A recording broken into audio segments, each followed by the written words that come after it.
sampaikan kepada seluruh pihak, baik perkara nomor 1 maupun perkara nomor 2. Panggilannya sama, jam atau pukul 9 waktu Indonesia Barat di ruang sidang pleno. Lanjut, berarti putusannya ini nanti digabung, Pak? Nah, pembacaan putusannya? Digabung dalam satu sidang yang sama, dalam satu majelis yang sama. Kalau rapat teknis tadi yang kedua itu sudah selesai pada? Belum selesai. Itu rapat internal teknis aja buat kami, bukan RPH ya. Oh. Tapi mungkin untuk teknis putusan nanti apakah dari hakim mungkin dia membacakan putusan untuk 01 dulu atau 02 dulu? Oh iya, ada 2 putusan. Bukan digabung jadi satu Bukan. putusan yang itu? Iya. Bisa tetap ya, Pak? Ya. Itu kalau nanti hari Senin itu nanti pendukung boleh ikut hadir atau ada pembatasan? Sejauh ini seperti sebelumnya, yang di ruang sidang itu adalah para pihak. Dari para pihak berapa orang, Pak, maksimalnya? Parahnya seperti kemarin berapa ya? 14 ya? Seperti kemarin. Dari prinsipal Pak harus hadir semua atau tidak? Ya yang penting kita panggil semuanya, pemohon 1, pemohon 2, termohon, pihak terkait, pemberi keterangan Bawaslu, 4 inilah.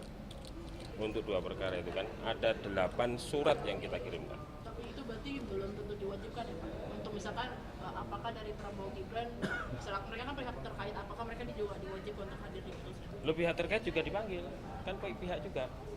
Kita panggil, nanti dalam waktu 1-2 hari ini kita konfirmasi siapa yang mau hadir, disesuaikan dengan kuota kursi di ruang sidang, kan begitu seperti sidang-sidang sebelumnya itu kan. Mas, berarti hari ini RPH berakhir ya, atau seperti apa? RPH kan saya sudah bilang kemarin sampai hari Minggu, masih sampai hari Minggu itu sekarang juga masih berlangsung, besok juga masih diagendakan, Minggu juga masih diagendakan. Apakah sudah diklasifikasikan berapa jumlah yang mendorong hakim mengabulkan, berapa yang mendorong hakim untuk menolak permohonan? Enggak, belum. 14 itu kita serahkan sepenuhnya. Nanti untuk klasifikasi itu untuk kebutuhan kita data, mudah-mudahan semua amicus curiae itu nanti kita jadikan dokumen publik semua.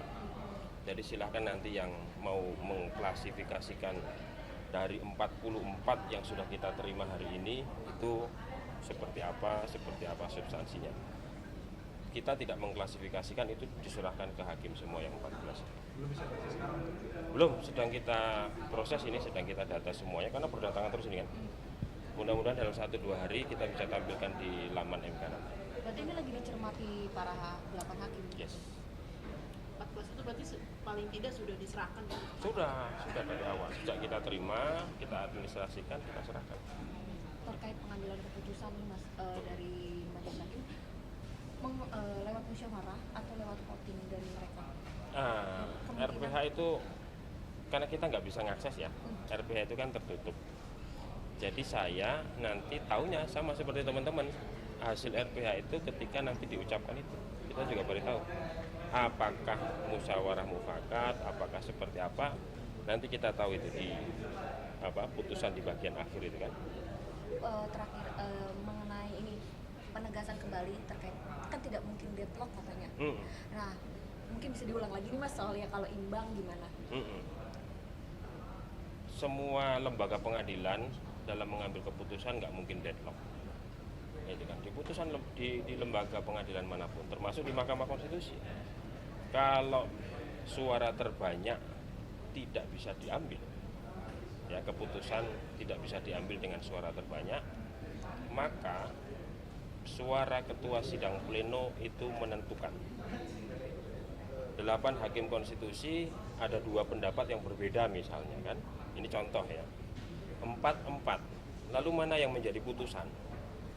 Itulah di ayat 8 pasal 45 Undang-Undang MK itu, di mana posisi ketua sidang pleno. Kalau di sini, ini contoh ya, kalau di sini berarti ini yang menjadi putusan. Ini akan menjadi dissenting kan. Jadi nggak ada deadlock. Itu sudah sangat dipastikan, meskipun hasilnya imbang dilihat dari ketua berada di bawah. Yes, itu expressis verbis di pasal 45 ayat 8 Undang-Undang MK. Mas, itu ada karangan bunga di dalam proses sidang sengketa pilpres ini, Ya, kita terima kasih kepada seluruh pihak yang berkirim karangan bunga kepada kita, itu bentuk apresiasi kepada Mahkamah Konstitusi. Tapi untuk menjaga independensi Hakim Konstitusi, menjaga netralitas ini suasana persidangan termasuk di luar persidangan, maka itu tidak kita pajang, tapi kita simpan, tapi tetap kita posisikan sebagai sebuah apresiasi, gitu ya, supaya ini nggak ada mengganggu independensi lah, gitu ya. Jadi tetap kita terima kasih, kita apresiasi, tapi kita tempatkan di sana, kita simpan dulu. Maksudnya kan karangannya dengan narasi mendorong hakim menolak itu Ya. datangnya dari siapa dan datangnya kapan ya? Itu saya kira tadi pagi itu, baru tadi pagi atau tadi malam. Karena ada ton-ton seperti itulah, maka supaya ini kondusif semua ini, nggak ada yang memihak ke mana-mana ini. Mahkamah Konstitusi kita terima, tapi kita tempatkan supaya tidak terlalu dilihat orang. Nggak ada, itu kan cuman begitu aja itu kan. Enggak. Mas, kemarin kan sempat ada wacana kalau hari ini bakal ada demo dari relawan 02. Mungkin memang pada akhirnya batal. Tapi apakah dari hakim sempat ada bertanya, mungkin ada sedikit menyampaikan concernnya mereka terhadap hal ini? Nggak ada. Nggak ada. Hakim fokus RPH untuk pembahasan perkara. Mas, RPH kan dijadwalkan terakhir hari Minggu. Apakah ada kemungkinan bakal selesai hari ini atau hari Sabtu besok, Mas? Segala kemungkinan ada, tapi agenda itu tetap berjalan. Setidak-tidaknya sampai hari ini, Sabtu dan Minggu itu sampai sejauh ini masih diagendakan seperti itu. Kita tidak tahu persis nih sampai posisi apa proses pengambilan keputusan atau pembahasan itu. Tapi Sabtu Minggu sejauh ini masih diagendakan. Dinamika RPH ini sampai sejauh mana sih? Nggak tahu Mbak, saya kalau dipaksa untuk menerangkan apa dan bagaimana isi RPH, nggak tahu, nggak ada yang tahu kecuali Hakim Konstitusi dan petugas-petugas kita yang bersumpah. Jadi selain para pihak, ini kan sidang MK terbuka ya. Terbuka kan tidak berarti harus datang ke ruang sidang. Kita misalnya bisa menyaksikan dimanapun, kita live streaming, kita live YouTube dan seterusnya gitu kan.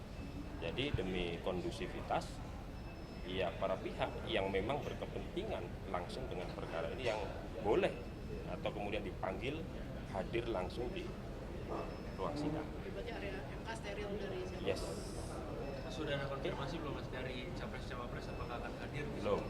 Karena surat baru kita kirim hari ini kan. Tadi per jam berapa Mas kira-kira?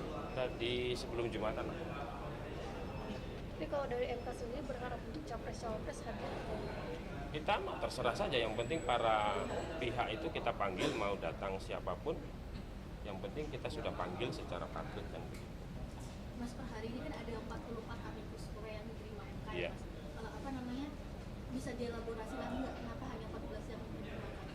Itu keputusan majelis hakim, gitu kan? Putusan di RPH. Keputusan RPH karena 16 April, saya sudah sampaikan kemarin ya. Karena 16 April pukul 16 itu kan batas kesimpulan. Maka seiring dengan itu amikus kure yang datang pada waktu itu juga. Karena itu kan langsung sudah mulai nih. Ini kalau semuanya berdatangan sampai hari Minggu berdatangan terus dan itu ikut dibacakan, nanti malah kelancaran pembahasan perkara menjadi terhambat. Mas, artinya amikus kure akan membacakan ya dalam sidang pembacaan putusan amikus kure 14 yang sudah masuk di tanggal 16 akan membacakan. Nggak ada aturannya, harus dibacakan gitu kan. Makanya saya bilang kemarin amikus kure itu bisa saja dipertimbangkan. Beri pertimbangan itu bisa sebagian atau seluruhnya, atau mungkin juga tidak dipertimbangkan, kan begitu. Bergantung pada masing-masing hakim konstitusi. Oh ini oke, oh ini relevan, ini enggak. Yang memberikan penilaian hukum, yang memosisikan amikus kure itu seperti apa, itu keyakinan masing-masing hakim. Jadi nggak ada keharusan untuk membacakan atau memperlakukan seperti apa terhadap amikus kure. Mas, setelah tanggal 2 PHPU Pileg 23 kita registrasi, permohonan pemohon pada saat ARPK berarti berubah menjadi perkara. Kalau sudah menjadi perkara, wajib hukumnya untuk disidangkan. Insya Allah kita mulai sidang PHPU Pileg itu 29 April. Terus nanti sampai 10 Juni. keputusan. Oke. Oke ya. Di medsos sudah mulai beredar buzzer-buzzer tentang bocoran putusan. Mas ini antisipasi MK bahwa RPH ini steril dan tidak akan bocor seperti apa? Kita sudah punya mekanisme untuk mensterilkan RPH gitu ya. Kita punya teknologi, kita punya mekanisme yang kita punya sumpah gitu ya. Semua petugas kita tersumpah. Ruang RPH juga restriktif, tidak semua orang bisa melintas atau bahkan masuk gitu ya. Semua mekanisme untuk mencegah kebocoran informasi apapun dari RPH sudah kita lakukan. Jadi kami memastikan kalau ada bocor-bocor itu tentu bukan dari mahkamah. Itu kan yang dari lift itu kan, akses ke lift itu kan tidak semua orang. Oke? Sip ya. Terima kasih semuanya ya. Maaf lahir batin. Terima kasih Mas Fajar.